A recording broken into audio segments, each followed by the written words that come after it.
متكبر الله الله الله الله الله الله الله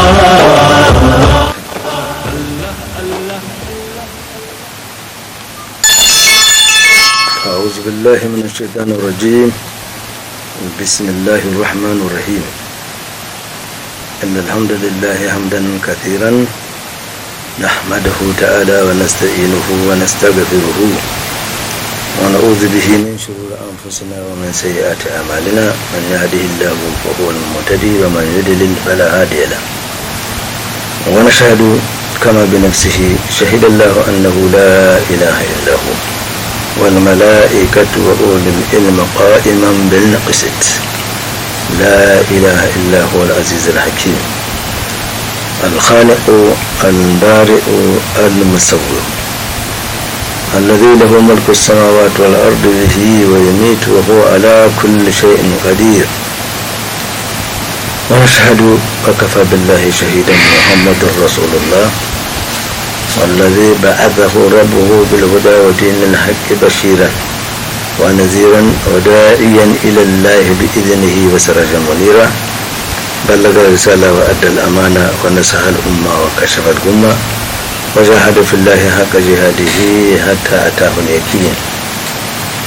خاتم النبيين وإمام المجاهدين الذي لا ينطق عن الهوى إن هو إلا وحي يوحى علمه شديد القوى الذي جاء بكتاب عزيز لا يأتيه الباطل من بين يديه ولا من خلفه تنزيل من حكيم حميد. كتاب الذي من قال به صدق ومن عمل به أجر ومن حكم به عدل ومن دعا إليه فقد هدي إلى صراط مستقيم. هذا الكتاب كل من تمسك به وتمسك بالسنة الذي جاء به فقد استمسك بالعروة الوثقى لا انفصام لها والله سميع عليم. وصلى الله تعالى على نبيه الكريم وعلى آله وصحبه ومن تبعهم بإحسان إلى يوم الدين. رب اشرح لي صدري ويسر لي أمري واحلل عقدة من لساني يفقهوا قولي. اللهم لا سهل إلا ما جعلته سهلا فعلمنا ما جهلنا وذكرنا ما نسينا وزدنا علما. ثم أما بعد السلام عليكم ورحمة الله وبركاته. عليكم السلام ورحمة الله وبركاته. Allah subhanahu wa ta'ala le clément, le tout miséricordieux, l'indéfiniment transcendant qui nous a permis une fois encore de nous retrouver à cette table ronde, à cette télévision Tambara pour parler de ce qui concerne la Oumma islamique. Nous serons avec notre frère Haladou et notre frère Ustaz à qui je dis Assalamu alaikum. À titre d'appel, Allah subhanahu wa ta'ala a interpellé son prophète en lui disant وَذَكِّرْ فَإِنَّ الذِّكْرَ تَنْفَعُ الْمُؤْمِنِينَ. Ordre a été donné au prophète sallallahu alayhi wa sallam de faire un rappel, car le rappel est bénéfique à ceux qui ont la foi, le rappel est utile aux croyants. C'est ainsi que dans le cadre donc de ce rappel, nous allons aujourd'hui, Inch'Allah, évoquer un problème social, un problème de responsabilité. Nous savons qu'en termes de responsabilité, il y a la responsabilité individuelle, la responsabilité sociale et la responsabilité morale. Allah, interpellant les croyants dans le Coran, a dit A'udhu billahi minash shaitanir rajim ya ayyuhallazina amanu ittaqullaha wal tanzur nafsum ma qaddamat lighadin wattaqullaha innallaha khabirun bima ta'malun. Allah ici, il a interpellé ceux qui ont la foi en leur disant de continuer donc à avoir la foi et surtout de voir ce qui se passe aujourd'hui et ce qui s'est passé, mais pour l'au-delà, pour demain. En parlant de demain, on ne parle pas de demain lundi ou de demain vendredi.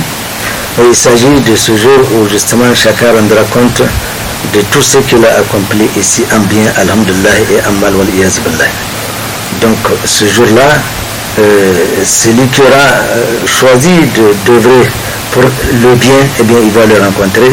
Et celui qui aura décidé de faire du mal, malheureusement, pour lui, il va le retrouver. Allah ne sera jamais injuste envers qui que ce soit. C'est globalement de cela que nous allons parler d'un point de vue de la société. Ces trois responsabilités sociales, individuelles et morales que nous nous proposons aujourd'hui de parler, Inch'Allah. Assalamu alaikum wa rahmatullahi wa barakatuh. Après Halidou, tu as entendu le balisement de ce que nous nous proposons, Inch'Allah, d'en parler. Quel est ton premier mot? أعوذ بالله السميع العليم من الشيطان الرجيم بسم الله الرحمن الرحيم والصلاة والسلام على سيدنا محمد وعلى آله وأصحابه أجمعين ومن تبعهم بإحسان إلى يوم الدين. Effectivement, nous sommes en mission sur terre, mission commandée. Et un calendrier aussi bien déterminé, même si c'est Allah subhanahu wa ta'ala seul qui détient les données. Donc nous sommes en mission. L'homme ne s'est pas créé lui-même, moins encore les moyens de sa subsistance ou tout ce qui lui permet de vivre en bien-être. Mais par la grâce de Dieu, le cahier de charge est long et vaste. La dimension, elle est très vaste parce que tout ce qu'on peut dire à résumer, l'homme doit se dire qu'il est gestionnaire de multiples responsabilités, à commencer par la religion, la gestion de sa propre personne, physique et morale, de la tête aux pieds, la gestion de relations sociales, de ses relations avec le milieu ambiant, l'environnement naturel, animal et même céleste. Parce que Allah subhanahu wa ta'ala, comme il l'a dit,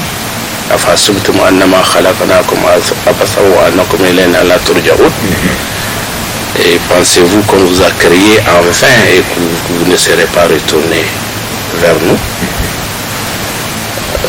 Ceci étant dit, en sélectionnant un élément, nous nous acheminons vers les élections. Il a une responsabilité concrète. Quand bien même parfois on pense que ça c'est du mondain, ça n'a rien à voir avec la religion. Allah subhanahu wa ta'ala dit qu'il n'a rien oublié de mentionner dans les livres. Donc nous avons la responsabilité de gérer, et l'homme principalement, même avant de le créer, Allah subhanahu wa ta'ala a défini sa position. C'est un calife de Dieu sur terre. Donc vivre en communauté a besoin de direction, comme Allah subhanahu wa ta'ala a dit. Il n'y a pas de communauté, il n'y a pas de créatures qui ne vivent pas en communauté comme vous, n'est-ce pas? Même les créatures animales, les oiseaux, ils ont une direction. Donc pour les êtres pensants, les êtres humains, tout doit être organisé, mais tout doit être ficelé en fonction d'une bonne intention, mais surtout des principes à respecter. En matière d'entreprise, on le sait, l'homme en entreprenant, puisqu'il est créé, Et il est guidé par la révélation. Qu'est-ce que le prophète a dit? Un entrepreneur, ou avant d'entreprendre, il faut faire ce qu'on appelle l'istikhara. Je pense que je vais m'arrêter ici et consulter son Seigneur pour tout ce qu'on va faire, même si c'est en matière d'élection, je vais être candidat, je vais élire pour que Dieu me guide sur le bon choix. Ce qui est mieux pour moi, pour ici-bas et pour l'au-delà. Donc il n'y a rien de fortuit. La responsabilité, elle est là, elle pèse sur chacun et chacune, elle pèse sur tout le monde et elle pèse sur la communauté dans son ensemble. Si on veut que la situation change de mal en bien, il faudrait bien qu'on revienne sur les rails. Que Allah subhanahu wa ta'ala nous assiste. أعوذ بالله من الشيطان الرجيم بسم الله الرحمن الرحيم والصلاة والسلام على رسول الله خاتم الأنبياء وإمام المرسلين. Vraiment le thème est très important dans la vie des musulmans parce que c'est la première consigne qu'Allah subhanahu wa ta'ala a donnée à l'homme lorsqu'il l'a créé. Vraiment la gestion de la cité, la gestion de Bachar. Et puis le nom calife, c'est une responsabilité. Justement. Donc moi je prendrais à partir du moment où Allah a fait une invite. Allah a fait une invite aux créatures du ciel, de sept cieux et de sept terres, et même des montagnes, de qui peut supporter, qui peut prendre la responsabilité de gérer Al-Amana, les dépôts de tout le monde, de toute l'humanité, des oiseaux, des animaux, des humains, de tout le monde. En fait, les Amana, les dépôts de tout le monde, qui peut gérer? Allah a fait une invite dans ce verset où il dit Na'adna al-amanat al-samawat wal-ard wal-jibal wa'abayna an yahmilnaha وأشفقن منها ورحمتها إنسان إنه كان ظلوما جهولا.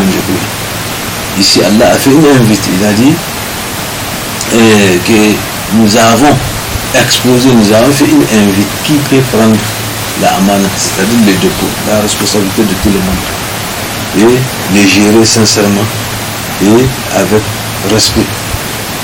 On a fait cette invite aux créatures qui sont dans les sept cieux. Ils ont décliné l'offre parce qu'ils ont vu l'urgence de la chose. On a fait la même invite aux créatures qui sont dans les sept terres que nous, les humains, on n'a jamais vu même. Qui peut supporter la amana? Qui peut supporter le dépôt de tout le monde? Là également, les créatures ont décliné l'offre. On est parti dans les montagnes, les grosses montagnes où il y a des monstres, il y a tout. Il y a toutes les puissances, il y a toutes les créatures très puissantes qu'Allah a mis dans ces montagnes-là. Ils ont décliné l'offre, malgré leur puissance. C'est l'homme qui a levé sa main, il a dit que lui, il peut prendre. Sachant bien qu'il y aura beaucoup des aspects de cette responsabilité et il va aussi être quelque part injuste, c'est-à-dire il va certainement quelque part tricher. Il le sait parce que l'homme il est créé comme ça. Alors moi je crois que la responsabilité est partie de là. Qui peut? Et l'homme a levé sa main. Et maintenant, beaucoup plus loin, Allah a dit, alors comme toi l'homme tu peux prendre. Allah a dit dans un autre verset, Inna Allah ya'murukum an tu'addu al-amanati ila ahliha wa idha hakamtum bayna an-nas an tahkumu bil-'adl. Inna Allah la'amalakum ila akhir al-aya. Donc ici, dans ce verset encore, Allah a dit, non, tu as pris, non? Donc maintenant, Allah a dit que je vous ordonne, Allah vous ordonne de restituer, n'est-ce pas, les dépôts là aux ayants droit. Autrement dit, c'était les dépôts qu'on vous a donnés là, il faut les faire ce qui revient du droit de votre part. Si c'est les enfants, il faut bien les gérer, il faut bien les nourrir, il faut bien les entretenir. Sinon, c'est pas une propriété les enfants, même si ce sont des enfants qui t'ont mis au monde, c'est amana, c'est un dépôt. Donc Allah va te demander quelle est la gestion que tu as fait de ces dépôts. C'est la même chose pour toutes les choses, y compris les animaux. Parce qu'on a vu dans l'histoire de l'islam, dans l'histoire du prophète sallallahu alayhi wa sallam, l'homme qui qui a eu l'information qu'il sera au paradis parce qu'il a abreuvé un chien. Il y a une femme aussi qui a été informée ici dans la vie d'ici-bas qu'elle n'a pas pris sa responsabilité vis-à-vis d'une chatte, n'est-ce pas? D'un chat qu'elle a amené chez elle et elle l'a laissé sans nourriture jusqu'à mourir. Allah lui a promis donc l'enfer. Ici, elle l'a informé à partir de la terre. Donc, c'est pour vous dire que les dépôts qu'on nous donne, que ce soit des enfants, que ce soit des femmes, que ce soit des animaux, que ce soit en tout cas des choses qui ont droit sur nous de vivre, alors c'est un problème. Si quelqu'un ne prend pas ses responsabilités, c'est vis-à-vis d'Allah, c'est pas vis-à-vis de ton voisin ou vis-à-vis d'une autorité ou vis-à-vis de quoi que ce soit, c'est vis-à-vis de toi et ton Seigneur.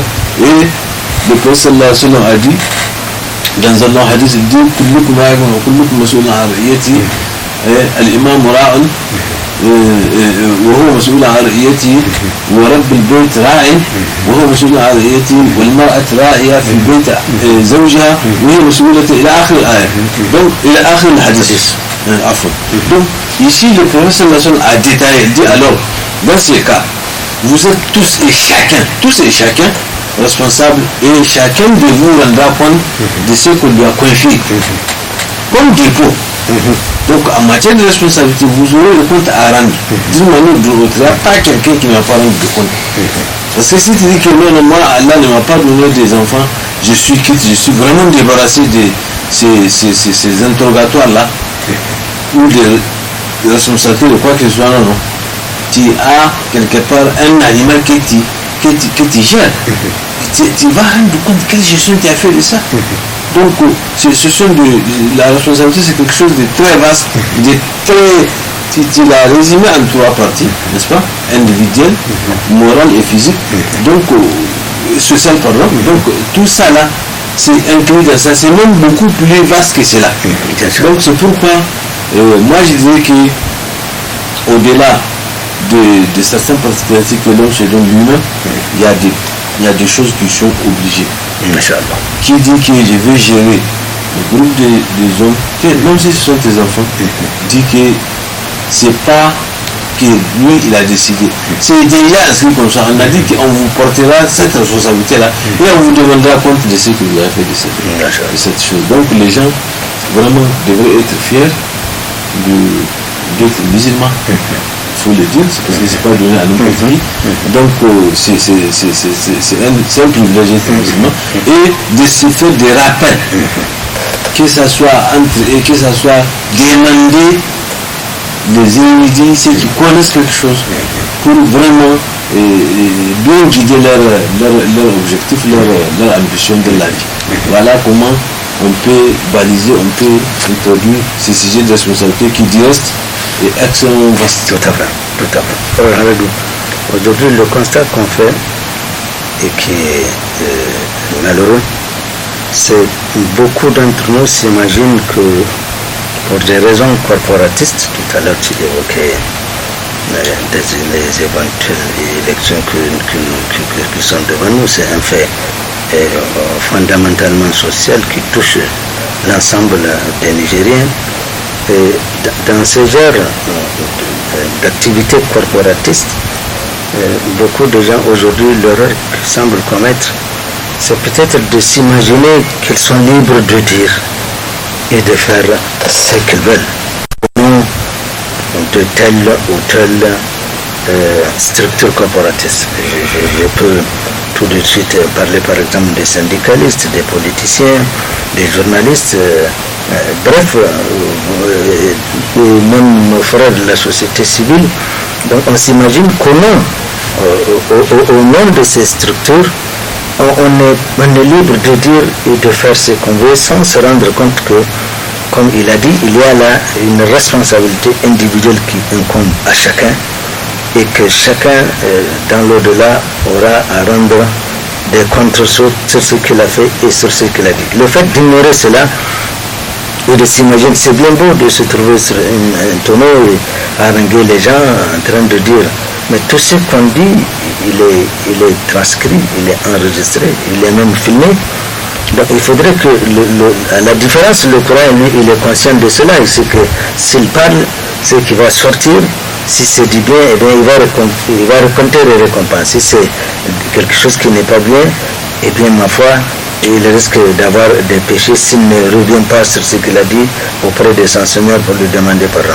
Donc, le fait que les gens s'imaginent qu'ils sont libres de faire tout ça au nom de ces structures-là, cela est très grave et c'est ce qui d'ailleurs amène quelque part cette désunion que la Oumma a à partir de cet esprit corporatiste et qui fait que la société aujourd'hui, au lieu d'être homogène, et elle l'est de toutes les façons, mais on a fait en sorte que ces petites divisions, ces subdivisions de la société a mené souvent des situations assez regrettables et à un moment donné qu'on ne peut plus contrôler.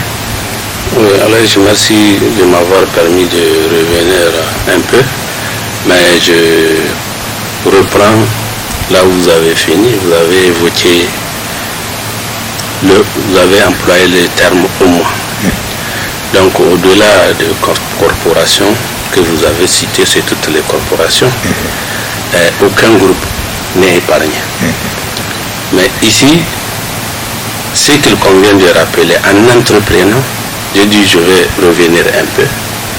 Dieu dit, il y a des moments, vous aimez quelque chose, c'est pas un bien pour vous.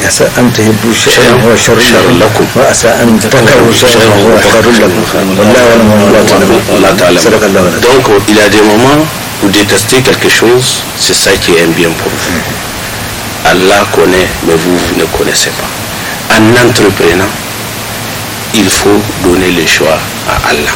Ça, je reprends un peu. Faire l'istikhara. C'est la meilleure façon de la consultation. C'est la consultation du sort, comme on dit.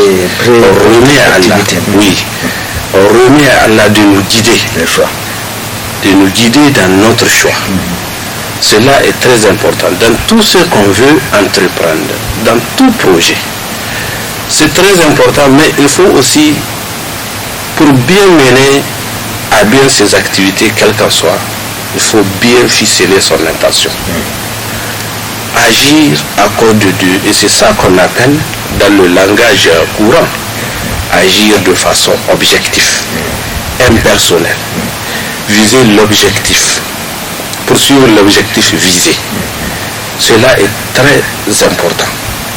C'est ce qui va amener le sujet en entrepreneur à être droit dans ce qu'il fait.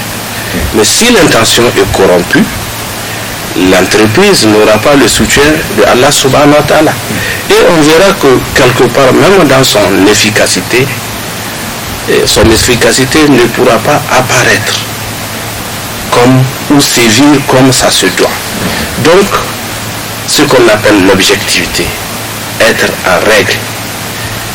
Donc le plus important, c'est de purifier son intention, puisque quand on regarde qu'on soit religieux, qu'on soit syndicaliste, qu'on soit politicien, dans tous les cas, il y a un carnaval qui est organisé. S'il faut parler de la politique, on peut parler par exemple du code électoral, on peut parler du programme de parti, et même l'électeur. Il y a le choix qui doit guider, même si parce qu'il y a un consensus populaire, un candidat doit être comme ça.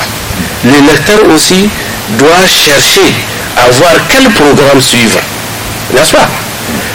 Et quel programme, c'est pas aveuglément que tu prends ceci, tu lis le programme, tu vois que dans ta conviction, si celui-là applique ce programme pour toi, en tant qu'être humain, ta vision de ta propre, ça va faire avancer les choses. Ça, même le choix du programme, le choix du candidat, il faut savoir pourquoi tu l'as choisi, parce qu'on va rendre compte à Allah subhanahu wa ta'ala. C'est ça l'objectivité. Et les deux aspects, ça se trouve et dans la religion, purifier son intention, l'objectivité, agir de façon impersonnelle, agir objectivement, c'est la même chose. Donc tout celui qui entreprend, normalement en tant que croyant, il doit donner le choix à Allah, mais purifier son intention. C'est en ce moment que l'entreprise individuelle et les entreprises collectives auront le mérite d'être assistées par Allah subhanahu wa ta'ala. Mais à défaut, si simplement on doit suivre objectivement par la passion, ou bien laisser son esprit être corrompu par un bien de bamad. Mais oui, l'assistance d'Allah, c'est ça la corruption, dans le fond. Et on dit que certains font la corruption, ils sont corrompus, ils font le favoritisme, mais alors que nous-mêmes, dans notre fond, on n'est pas bien guidé dans ce qu'on n'a pas ficelé cette intention comme Allah subhanahu wa ta'ala le fait. Alors c'est pourquoi, par résumé, et comme Dieu le dit, c'est celui qui sait le mieux, hein? C'est celui qui fait le mieux, comme on le dit, qui mérite l'assistance de Allah subhanahu wa ta'ala. Et cela est très important en tant que croyant. On parle de la amana, ça c'est une amana. Allah va nous demander compte, parce que mais à travers ce qu'on fait, c'est un exercice du devoir qu'on fait, d'ordonner le convenable ou d'interdire le blâmable, y compris la carte électorale. C'est une amana. Tu es convaincu de ce candidat, tu es convaincu de ce programme, y compris dans les syndicats, y compris. Et dans la religion, c'est la même chose. Comme Allah subhanahu wa ta'ala dit, vous ordonnez, n'est-ce pas, le convenable, vous ordonnez, et puis, et puis vous oubliez vous-même.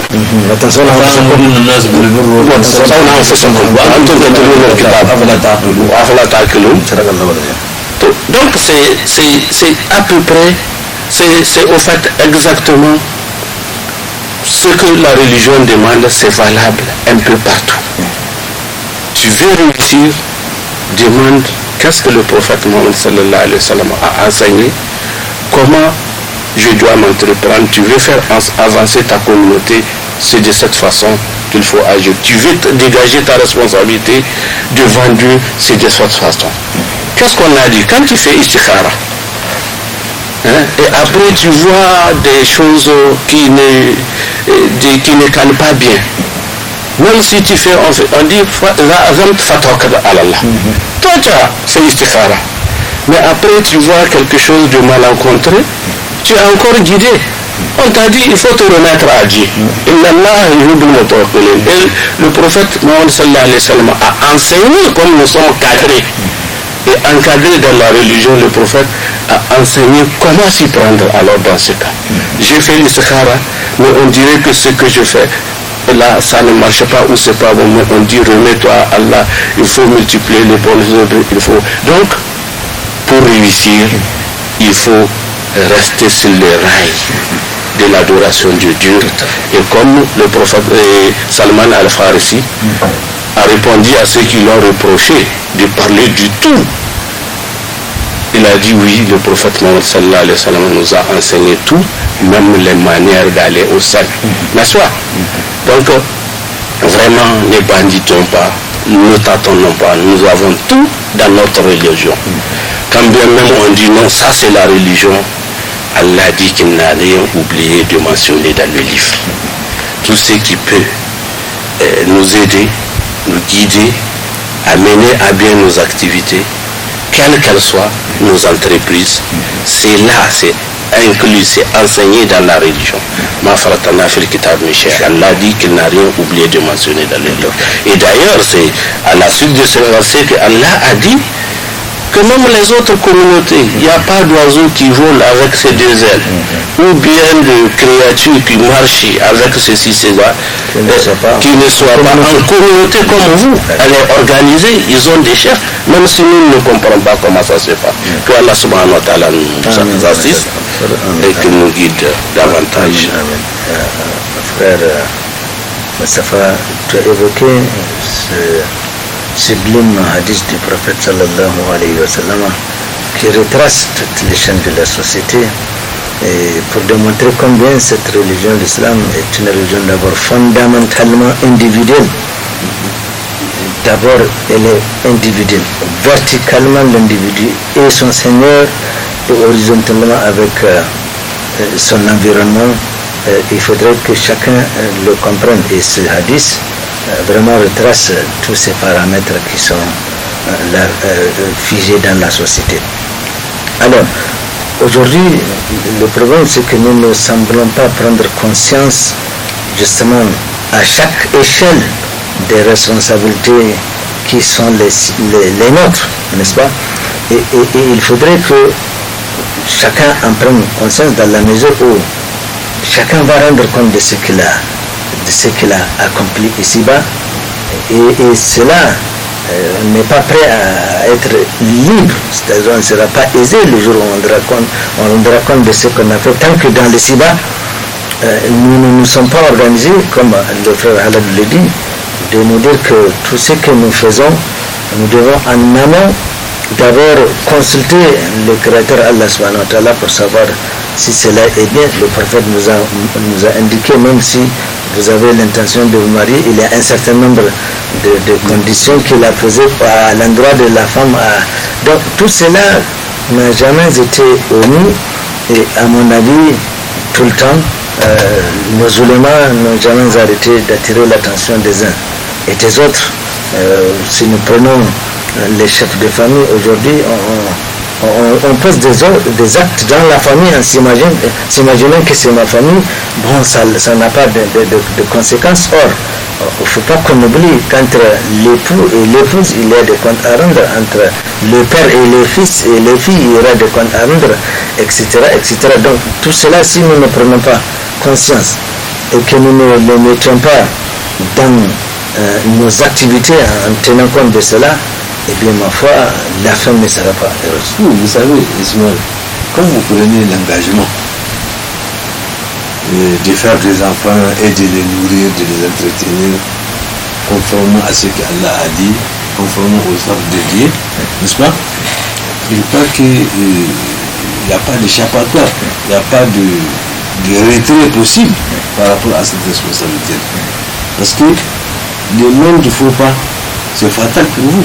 C'est pourquoi, avant de s'engager dans certaines ambitions, élections soit-elle ou pas, de toute façon, il faut, c'est une gestion des affaires de tout le monde là, il faut d'abord vraiment se munir de savoir, connaître la chose elle-même, ensuite vraiment tenter le plus essentiel possible d'être équitable. Parce que Abu Hamid al-Ghazali, il a dit, en expliquant les causes de fitna, de violence, il dit, les causes de violence, c'est le refus, n'est-ce pas, de donner à la personne avec qui on vit ce qui lui revient, n'est-ce pas. Il suffit simplement de décider de savoir comment je devrais m'acquitter de ça et de le donner, et on est un peu là. C'est le refus là, de dire que non, moi je ne donne pas, malgré que je sais que c'est à ma responsabilité de le faire. Et bien c'est ça la fitna. Il a donné des exemples. Par exemple, tu as des enfants qui t'arrivent au monde, tu dis bon, ce sont mes enfants, quand je vais leur faire. Ton enfant, il sait que jusqu'à un certain âge, il est à ta charge. Il vient et te dit, papa, ma casse-courte. Tu prends, tu lui donnes. Demain, il vient. Il demande la même chose, tu prends, tu lui donnes. Après, demain, il vient, tu lui donnes. Après, demain, il vient. Il sait que tu en as. Et il sait que c'est toujours toi qui devrais lui donner. Et tu dis que non, vraiment, c'est facile. Moi, je suis fatigué, il faut aller te débrouiller ailleurs. Il insiste, mais finalement, ça crée une... Mais ça c'est clair, ne te vois pas en père, ne te vois pas en parent, il te voit juste un ennemi qui veut sa vie. Parce que s'il ne mange pas, il va mourir de faim. Et c'est ça. Quand il y a des gestions des humains, des personnes, il faut savoir l'amener. Il faut éviter, dans d'autres hadiths, le prophète il a dit, il faut éviter de mentir aux enfants. Il faut leur dire, les femmes parler. Si tu dis à l'enfant que je vais te donner le bonbon, fais tout pour le amener. Ou bien choisis ce que tu peux supporter et le communiquer à un enfant. C'est comme ça, parce que il refuse de les faire. C'est ça qui crée la désintégration, les désordres dans la société, dans la famille. Donc, c'est pourquoi la gestion des affaires de tout le monde là, c'est pas une petite affaire. Non seulement il faut consulter Allah subhanahu wa ta'ala, mais Allah a dit consulter aussi des spécialistes de la chose. Aujourd'hui, bon nombre de gens embrassent le domaine de la politique, embrassent le domaine de ceci, de cela, sans avoir étudié des choses. C'est ça l'essence du verset que Imam Ali lorsqu'il dit que c'est-à-dire vous ordonnez aux gens, vraiment vous leur dites de bonnes choses, voilà de bonnes pratiques, faites ça. Or vous ne le faites pas. Alors que vous avez l'avantage d'avoir même les livres. Vous connaissez le Coran, vous connaissez les livres, vous connaissez écrire. Mais vous ne le faites pas, vous qui connaissez tout ça. C'est par exemple, non, il faut faire. Nous on est là. Nous sommes des marabouts, donc vous êtes des omniscients, vous êtes déjà. C'est ça le problème aujourd'hui. Et c'est ça qui amène un certain nombre de manque de confiance, vraiment de suspicion, de mépris et autres. Et que Dieu nous en garde, c'est ça qu'on va. Et c'est ce qui fait que le monde aujourd'hui ne va jamais être stable à 100%. C'est pas possible. C'est pas possible. Parce qu'aujourd'hui, il y a un certain mépris qu'on ne peut pas casser. Simplement parce qu'il y a des petits gestes, comme ce que nous sommes en train de dire là, qu'il fallait remplir au préalable si on veut être guide, si on peut être responsable, si on veut être ceci. Mais on ne le fait pas, on le minimise. Certaines choses sont bonnes au moment où on cherche. Une fois qu'on a, ça c'est fini. Or, en prenant sur la tête, je reviens au premier verset que j'ai dit là. Muhammad al-Insan. Donc, quand tu prends la responsabilité, dis-toi que tu es déjà maintenant contrôlé, suivi par Allah, pas par quelqu'un. Donc, tu vas rendre compte. Et les jours viendront, on va dire que on va te demander هذا ما كنتم لأنفسكم وذوقوا ما كنتم تكنزون. Voilà ce que vous avez amassé, entassé pour votre vie, et bien aujourd'hui goûtez si c'est bon. Mais à mon avis que vous avez violé, que vous avez omis là, la transition que vous avez faite là, comme c'est venu dans le sourate Al-Anfal où Allah subhanahu wa ta'ala dit ولا تقولوا الله وتقولوا أماناتكم وأنتم تعلمون. Ne trahissez pas Allah, ne trahissez pas les dépôts. Amana la confiance. Siyama. Vous savez que si vous faites ça là, vous les trahissez. Comme c'est que Abu Hamid a dit, le Ghazali. C'est ça. Vous savez que l'enfant là, Amana, donc vous devez lui donner sa casse-cou, son déjeuner, son dîner, l'habiller bien, lui donner un bon nom, l'entretenir, l'amener à l'école, lui acheter les fruits scolaires, tout. Mais vous investissez là, vous ne faites pas. C'est ça. Dans ce verset de Surat Al-Anfal, de Surat Al-Bita, Allah a dit que يا أيها الذين آمنوا لا تخونوا الله ولا تخونوا أماناتكم وأنتم تعلمون. Ne trahissez pas Allah, parce que vous avez pris un engagement vis-à-vis de lui. Lorsqu'il est venu vous dire que est-ce que vous pouvez prendre, il ne vous a pas imposé. Oui. Donc, lorsque le prophète vous a appelé au chantier d'Allah, il est venu vous dire ça sincèrement. Est-ce que vous pouvez supporter? Si vous dites non. Mais vous avez pris, alors là il n'y a pas de trahison qui va. Même si c'est mon enfant, même si c'est ma femme, c'est moi qui l'ai amené, c'est moi. Même un animal, je te dis, tu l'amènes chez toi là, et bien il devient à mon importance, c'est un dépôt, il a une vie à vivre, tu devrais lui donner les conditions de la faire. Donc, c'est pourquoi nous devons faire attention, nous devons étudier une chose avant de la faire. Même la religion, on ne rentre pas comme ça, comme on veut. C'est ce qui fait qu'aujourd'hui, il y a trop de mensonges. Et si le mensonge s'entasse, le monde ne reste pas tranquille. Malheureusement, c'est à ça qu'on vit. Il faut, dans toute chose, donner un peu de gage. Dire vraiment, voilà ce que je m'engage à faire et voilà mes capacités de le faire. Ils sont limités à temps. Maintenant, aidez-moi à augmenter ça. Ne dis pas que je vais vous donner le montant de l'or. C'est ça le problème, malheureusement. Donc, moi je crois que le pouvoir, l'autorité, c'est Allah qui le donne. Je finirai par la citation, la parole d'un savant pakistanais qui disait que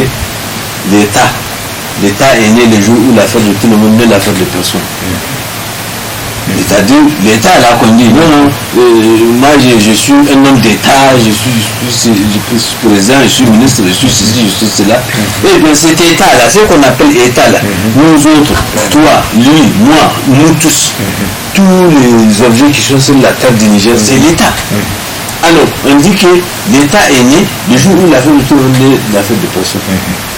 C'est-à-dire, c'est comme lorsqu'Allah a fait un vide là.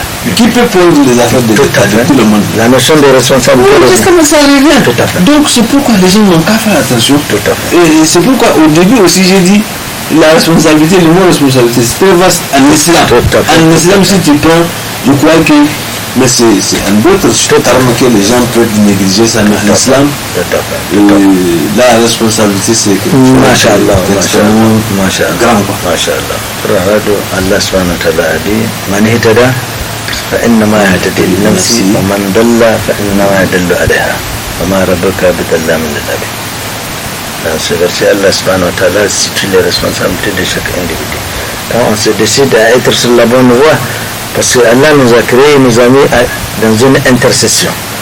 Il y a deux voies, avec flèche, une voie qui dit voici la direction du paradis, et une autre voie qui dit voici la direction des enfers, comme dans le Coran dit وَهَدَيْنَاهُ نَجْدَيْنِ. Nous sommes à une intercession et chacun maintenant aura à décider de la voie où il va. Donc il faudrait que nous le sachions. C'est comme ça que les choses se passent.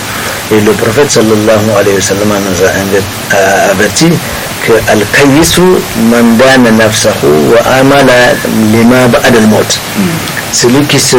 L'intelligent, celui qui se soucie de son avenir dans l'au-delà, et bien c'est celui-là qui de temps en temps il se pose des questions sur ce qu'il a posé comme acte, un bien, alhamdulillah, amal wal yazbillah, et qu'il œuvre toujours pour retrouver les bonnes œuvres dans l'au-delà.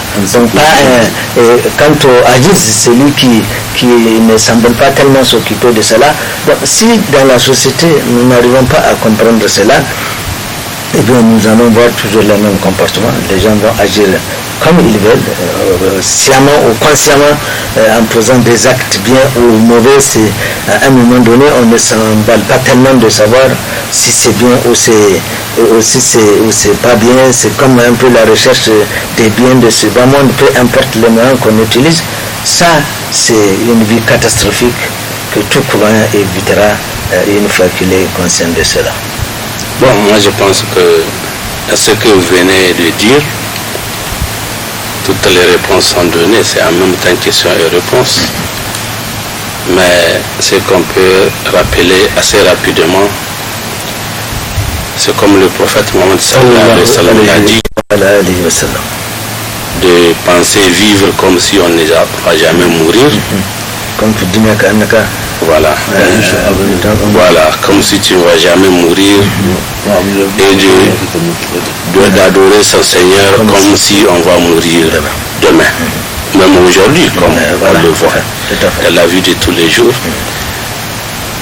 Mais en reliant certains aspects, en raccommodant certains aspects qu'on a évoqués, parce qu'on a évoqué des structures, des cadres, etc., etc.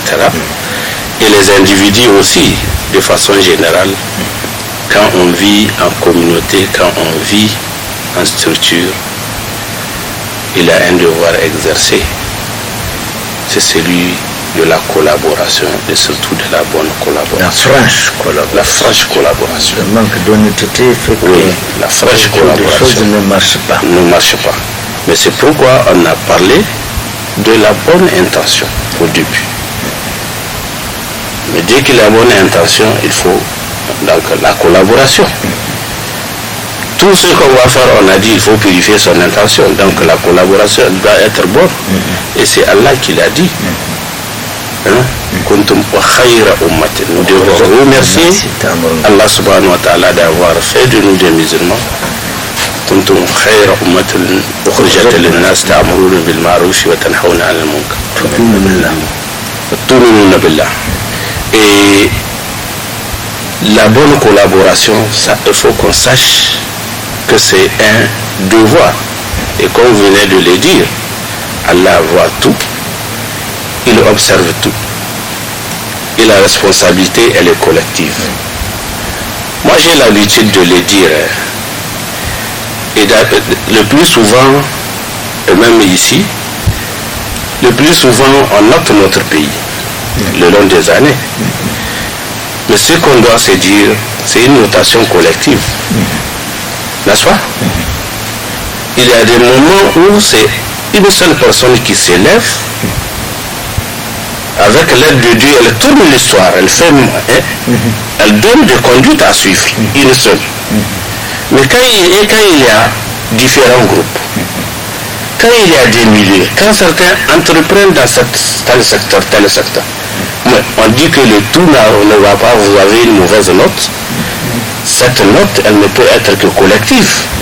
Il ne faut pas que moi je me soustrais pour dire que c'est l'autre que ça regarde. Autrement dit, s'il y a un résultat en 90 qui concerne le Niger, ça concerne les années antérieures. Ce n'est pas directement que c'est arrivé, puisque la vie c'est une continuité. Je ne sais pas si je me fais clair. S'il y a un résultat en 2000, c'est qu'il y a eu des ramifications dans le passé. Un résultat positif, il y a eu des ramifications de construction de semences positives par le passé. Même s'il y a l'apport positif ou négatif du présent. Et c'est ce qui fait que j'ai dit que c'est une notation collective qu'on a. Il ne faut pas qu'on se soustrait. Pourquoi? Parce que on a dit c'est lui d'entre vous qui voit le mort amable. N'est-ce pas? Que le Dieu tourne. Si par le passé il y a eu une bonne fondation, ça pouvait marcher. Et que c'est continu, ça pouvait marcher. Et ça, c'est le chapitre de la responsabilité sociale. De la responsabilité sociale, effectivement. C'est le chapitre de la responsabilité sociale. Il faut qu'on s'interpelle, mais il faut qu'on soit bien intentionné. Parce que me demander, rappelons-nous quand Omar, après le décès du prophète Mohammed sallallahu alayhi wa sallam, qui va diriger? Abu Bakr Siddiq radiallahu anhu et Omar, chacun se rejette la responsabilité. Dieu est meilleur que moi, Dieu est meilleur que moi. Quand le tour de Omar est venu, il a fallu qu'il se rassure. Qu'est-ce qui va l'interpeller quand est-ce que ça n'ira pas? Lorsque ça ne va pas. Il a fallu qu'il s'assure qu'il y a des gens qui peuvent, dans cette gestion, dans cette amana, qui peuvent lui dire non, fais comme ça. Ici, ça ne va pas. Corrige ici. Pour être sûr. Donc, le devoir de collaboration sincère, il faut qu'on sache que c'est un devoir. Et la construction aussi, la gérance, chacun est né avec la responsabilité de gérer bien la terre. Et ce n'est pas un hasard si on nous a mis dans une circonscription, dans un même territoire. C'est pour qu'on collabore collectivement. Merci de t'interrompre un peu. Nous avons aujourd'hui le président de la ville de Niamey qui a le souci de voir la ville propre, voilà, qui est un bien pour tout le monde. Oui. Mais imaginez que tout le monde, tous les habitants de la ville de Niamey veulent conjuguer le même verbe, que toute la population ait le même souci de voir la ville de Niamey propre. Oui. Mais c'est sûr qu'on y parviendra. On y parviendra, effectivement. Parce que socialement, c'est un bel exemple. On règle les problèmes. Oui, c'est comme ça qu'on règle, effectivement. Ça, c'est un bel exemple. Mais regardez aujourd'hui, de façon gratuitement, par négligence, on dépense d'énormes sommes d'argent pour se soigner contre le palu. Voilà. Alors qu'on pourrait gratuitement. Mais pourtant, combien de fois la mairie, combien de fois qu'on a demandé, rendez propre, rendez ceci, on laisse des flaques d'eau, on laisse des saletés où des moustiques peuvent prendre, etc., l'éclosion, faire l'éclosion, etc., etc. Donc, la question de responsabilité, elle est là un peu partout. Il faut qu'on sache qu'il y a ma parcelle à chaque fois. Tout à fait. Et comme vous l'avez dit, quelque part, Dieu lit dans le cœur. Et il faut que ça soit ainsi pour faire changer les choses, pour faire avancer les choses. Mais considérer à chaque fois que c'est l'autre. Comme aujourd'hui on le constate, On a l'habitude de le dire ici. Si aujourd'hui, si on veut que l'école marche, mais il faut que dès la maison, l'enfant il faut qu'il soit préparé à écouter, n'est-ce pas? Son supérieur, à écouter l'enseignant ou l'enseignante. Dès le bas âge, il faut qu'il soit préparé. Et maintenant, quand les parents vont l'amener chez quelqu'un qui va enseigner, s'il a les prédispositions, il a eu l'encadrement, il peut écouter et s'il est distrait. Maintenant, c'est en ce moment qu'il va dire à l'enseignant ou à l'État, prends tes responsabilités. Et par là même, il y a la collaboration à chaque fois. Donc, il faut qu'on se dise que, il faut qu'on sache que il n'y a rien de fortuit. Cette superficie tracée, comme par hasard, où on ne met dedans, avec des résultats bons ou mauvais, ça nous engage tous. Nous sommes tous comptables, individuellement, au niveau micro ou macro. Il faut qu'on sache que si ça change, nous avons intérêt à faire quelque chose, chacun et chacune, pour que ça change. Tout à fait, madame. Ça, c'est Allah qui nous a fait peser cette responsabilité. Et façon dont nous partons un à un, chaque jour, nous retournons vers lui. Ça prouve que nous allons, chacun va répondre. On dit, celui qui voit d'entre vous le blâmable, voilà, qu'il fasse quelque chose. Donc là, c'est fondamentalement social. Là, c'est fondamentalement social. Aujourd'hui, si on peut, il faut ajouter un exemple, la question d'insécurité, la question du relâchement au niveau de l'éducation. S'il faut toujours uniquement dire l'État, est-ce que l'État peut créer un commissariat pour chaque famille? Non, bien sûr que non. On commence par cette responsabilité individuelle, en prendre conscience. Voilà, mais au niveau où ça doit être collectif, c'est comme ça. Je m'en vais donner un exemple. Dans la société traditionnelle, où chacun est, tout major est policier, tout supérieur de l'enfant est policier, il peut corriger, mais ça marchait bien. Les enfants ou la société, l'homme ou la femme, c'est comme s'ils sortaient, comme s'ils constituaient une brique issue d'une même moule, les mêmes comportements. Parce que l'homme de l'autre côté, la femme, il voit des enfants agir mal, elle les corrige. Dans le quartier, dans la famille, partout, c'est la même chose. Il faut que tu sois comme ça. Il y a eu les mêmes réflexes, il y a eu les mêmes comportements. Et même la femme, en se mariant, elle sait quel comportement la société attend d'elle. L'homme également. Mais aujourd'hui, on est obligé de dicter des lois pour réglementer certaines choses. Parce que moi, quand j'en ai, j'ai fait en sorte que je fais même en sorte que je vais nourrir Satan, quoi. On mange, on essuie avec du pain, on fait ceci, on gaspille. Et on est arrivé maintenant à faire des dépenses supplémentaires, des taxes supplémentaires, tandis que ce soit dans nos coutumes, dans nos religions, et même dans l'administration, il y a des textes qui cadrent bien cela. Il y a le droit d'abuser et non d'abuser. Il y a d'user et non d'abuser. Tout à fait, tout à fait. Machallah. Il nous reste 15 minutes. Frère Mustafa, nous savons qu'en Afrique, il y a une capitale qui est réputée être la plus propre. Pour ce faire, il a fallu beaucoup de volonté. Nous savons que le souci de toute autorité est de s'assumer. Mais le problème où il se trouve, c'est au niveau de la population.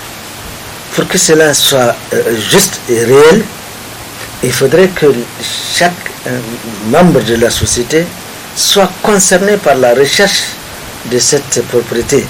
Comme s'il s'agit d'autres problèmes, s'il y a un problème posé, il faudrait que chaque individu soit soucieux de la solution à trouver dans la société. Et c'est comme ça que la multiplication, la conjugaison de toute cette population, l'amour qu'on a d'aller tous de l'avant, il faudrait qu'on le cultive aux gens. Et une fois que c'est acquis, c'est comme ça qu'on pourrait parvenir à voir les gens conjuguer tous les mêmes verbes, aller dans la même direction, afin que pour ce qui est du bien-être, qu'on puisse vraiment vivre dans la cohésion, dans la paix, dans la tranquillité et dans le progrès. Mais vous savez, si tout le monde sait que nous sommes tous et chacun responsable de quoi? De la famille, de la communauté, de la société. C'est-à-dire, c'est que l'autre, l'autorité là va faire. Moi aussi, je suis tenu de le faire. Si on a cette conscience-là, malheureusement, c'est ça le problème, Ismaël. Or, le prophète sallallahu a dit, je ne suis envoyé que c'est pour parfaire, c'est pour vraiment apprendre les bonnes mœurs, les bonnes moralités. Je ne suis envoyé que pour ça. Donc ça veut dire que tout ce que le prophète nous a enseigné, la grande partie de ce qui vient dans le Coran, c'est nous enseigner la bonne moralité, comment bien se comporter. Or, le premier bon comportement, c'est la propreté. Tu devrais te tenir propre et tu devrais empêcher par tous les moyens, n'est-ce pas, quelqu'un de commettre des saletés qui va endommager la santé. Oui, l'affaire de tout le monde là, c'est l'affaire de tous les responsables. Or, nous sommes tous responsables d'après les hadiths que j'ai évoqués tantôt. Moi, je crois que c'est comme ça qu'il faut voir les choses. Et aujourd'hui, être collectif là, mais c'est pas à l'autorité, par exemple, les maires ou les trucs de la communauté urbaine de Niamey, de dire que soyons cohérents, soyons ceci, soyons collectifs, il faut qu'on collabore. Non, ça devrait venir de nous-mêmes. Et ce n'est ni impossible ni si difficile. Pas que ce soit, oui, parce que ici, c'est une cogestion de la chose. C'est une cogestion de la chose. Avant de créer un problème, songeons éviter qu'il arrive.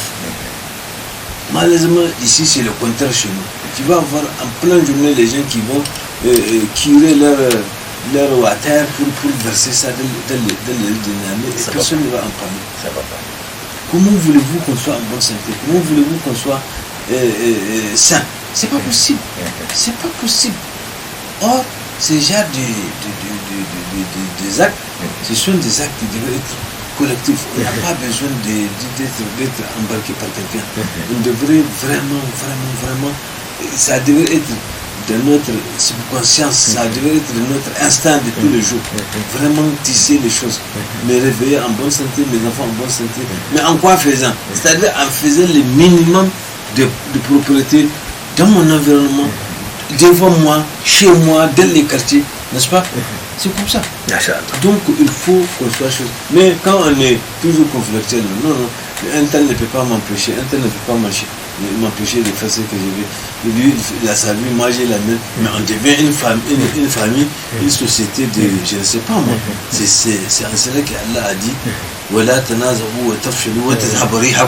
ne vous conflictez pas, ne vous disputez pas, vous rentrez en conflit pour des choses qui sont d'intérêt collectif, qui sont d'intérêt commun. C'est pour tout le monde si on le fait. Mais vous conflictez. Non. Ici, occupe-toi de chez toi. Ici, c'est chez moi. Je vais verser ce que je veux. Je vais chier devant ma porte. C'est pas ton problème. Mais dans quelle société on est? Malheureusement, c'est à cela qu'on assiste aujourd'hui. Et on n'a pas fini de déboulonner, de défalquer les milliards, comme a dit Alain, pour acheter les nivaquines, les moustiquaires. On n'en a pas fini tant qu'on a cette mentalité. Or, l'islam nous a tout donné. Absolument. L'islam nous a tout donné. C'est-à-dire, quand quelqu'un est un élite, il est dirigeant, mais il n'est pas dirigeant pour lui.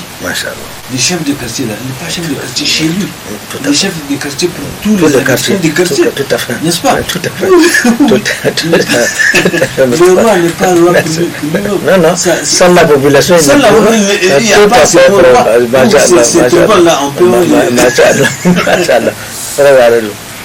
L'islam nous apprend que dans la diversité des croyants, Dieu nous a créés différemment. Il y a deux personnes qui sont identiques. Allah a voulu que les choses en soient ainsi. Il faudrait que dans le cadre de cette diversité, que ce soit dans les partis politiques, chacun fait son parti, dans les syndicats, dans toutes les corporations, il faudrait que au moins qu'on ait sur un point une unanimité, c'est-à-dire tout ce qui est bien dans le cadre de l'ordonnancement du bien, il faudrait qu'ensemble nous conjuguons le même verbe. et tout ce qui est résistance au mal, et tout ce qui n'est pas bien, qui est connu de tout le monde. Dieu nous a doté d'une intelligence pour comprendre et faire la différence entre le bien. Il faudrait qu'à l'intérieur de cette diversité, que quand il s'agit de faire du bien, que nous conjuguons tous les mêmes verbes. S'il faut résister au mal, que nous conjuguons tous les mêmes verbes. Il ne faudrait pas qu'il y ait des gens qui, d'un côté, essaient de faire des bonnes choses et que de l'autre côté, bien d'autres viennent saper complètement détruire ce que les autres sont en train de faire de bien, qui est connu, reconnu d'ailleurs par ceux-là même qui sont en train de détruire ça. Si on a compris cela, on peut dire on envisage vers une société où il fera bon vivre, une société où chacun craindra Allah subhanahu wa ta'ala. Oui, ça c'est déjà une bonne articulation. Vous dites de s'unir contre le mal, d'appuyer les biens. Et sincèrement, comme on l'a dit, ça, avec l'aide de Dieu, ça peut faire avancer les choses. C'est pourquoi, moi, ce que j'aimerais ajouter, peut-être, en dernière ou avant-dernière position, dernière position, c'est cette tradition du prophète, c'est que les deux aspects que vous venez d'évoquer, s'unir pour le bien ou contre le mal, c'est la même chose, mais il faut qu'on sache véhiculer les bonnes pratiques, parce que les deux sont des bonnes pratiques. En conclusion, il faut savoir s'unir, conjuguer ses efforts contre le bien, pour le bien, contre le mal. Il faut conjuguer ses efforts. En quoi faisant? Il faut véhiculer, je répète, les bonnes pratiques. C'est ce que le prophète Mohammed sallallahu alayhi wa sallam a dit. Ceux d'entre vous, Amina, à l'occasion de son dernier sermon, que ceux qui sont là transmettent à ceux qui ne sont pas là, jusqu'à ce que ceux qui ne soient pas là comprennent mieux que ceux qui sont là. À chaque fois qu'on apprend des bonnes nouvelles, des bonnes pratiques, il faut qu'on les véhicule, même si c'est contre nous. Créer des bonnes opinions. Il ne faut pas aller, parce qu'on a l'habitude, vous allez voir, rien qu'à l'occasion de la vision du croissant lunaire, un grand ouléma parle, de l'autre côté, on crée de courants d'opinion. D'opinion, je tiens. Bien sûr. Pour le contrarier. Souvent, mais pourtant, j'ai pris un exemple à travers ce qu'on a de plus cher, d'incontournable, la religion. N'est-ce pas? Donc, il faut qu'on apprenne à véhiculer les bonnes pratiques, pas les mauvaises. Parce qu'il y a beaucoup de choses à revoir. Il y a beaucoup de choses à revoir. Il y a beaucoup de mauvaises mœurs. Il ne faut pas qu'on remue davantage le couteau dans la plaie. Il faut chercher à penser cette plaie en véhiculant les bonnes pratiques, en véhiculant les bonnes informations. Ça permet de recréer la confiance, ça permet de sensibiliser, ça permet de former, de reformer, et ça permet, n'est-ce pas, d'avoir des visions de plus en plus positives qui peuvent nous amener avec l'aide d'Allah subhanahu wa ta'ala vers le bien. Alors il nous reste 3 ou 4 minutes, très rapidement, frère Moustapha, tu as quelque chose à ajouter auquel cas nous mettrons fin à l'entretien? Non, la seule chose, c'est un peu pour compléter, c'est que les gens et les blancs, surtout ceux qui ont le droit, c'est que vraiment faire l'unité autour de bonnes choses, de bonnes œuvres, c'est que c'est pas, ne commande pas ça. On est condamné, on est là pour ça. Allah nous a créés pour ça. Donc, il faut qu'on soit sur le terrain. Sinon, comme a dit, le dernier verset que j'ai lu là, n'est-ce pas? Si nous refusons, nous rejetons les uns des autres, mais on sera vulnérable, on va perdre nos forces. Oui, on va perdre nos forces, on sera anéanti. Une simple moustique, n'est-ce pas, peut venir nous tirer un à un. Et on n'y peut rien. Une simple moustique. Pourquoi? Parce qu'on a été Des c'est unis, grand, il y a des invectives. nous invite à cette union. Chacun fait des invectives. Non, tu ne peux pas me faire faire ce qu'il n'est pas intention de faire. Tu ne peux pas m'empêcher de verser de l'eau ici, là, devant ma porte, tout ça. Mais tant qu'on a ce comportement-là, mais tout là qu'on ne peut rien empêcher, et nous serons toujours exposés, comme a dit le verset. C'est ça. Effectivement, nous serons affaiblis, nous serons faibles, et que notre force va nous quitter, et on sera vulnérable. Même une moustique peut nous terrasser. Masha'Allah. Quel que soit Masha'Allah, tout à fait. Alors, tels sont les propos qu'Allah a voulu que nous tenions au cours de cet entretien. Nous prions Allah subhanahu wa ta'ala de nous pardonner les erreurs que nous aurions éventuellement commises et qu'il nous fasse partager les hasanat contenus dans ce que nous avons dit jusqu'à l'éclat. Nous terminons cet entretien avec la permission de la télévision Tambra. Nous ne savions pas, nous l'avions appris ici, c'est étonnant, du décès de notre frère Namadina. Ce vaillant frère qui a travaillé pendant une trentaine d'années autour de l'islam. Il était enseignant, il était prédicateur, il faisait partie de tous les groupements qui luttent, en tout cas pour l'éclairage de cette religion, pour l'union des musulmans. Nous venons d'apprendre son décès le vendredi et prions Allah subhanahu wa ta'ala de l'accueillir dans son paradis à Firdaus, pardon. Et nous présentons également à toute la communauté musulmane d'Agadez nos condoléances et également à toute sa famille, à tous ses parents. Et prions Allah subhanahu wa ta'ala de bénir, d'abord de le récompenser pour ce qu'il a fait, de lui pardonner et de bénir sa famille.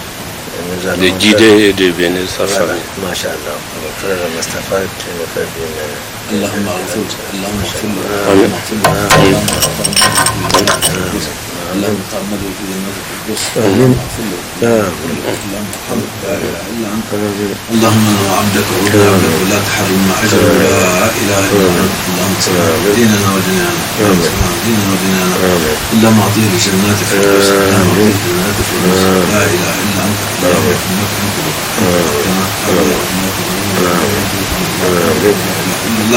لا يستوي أصحاب النار وأصحاب الجنة أصحاب الجنة لا يجبون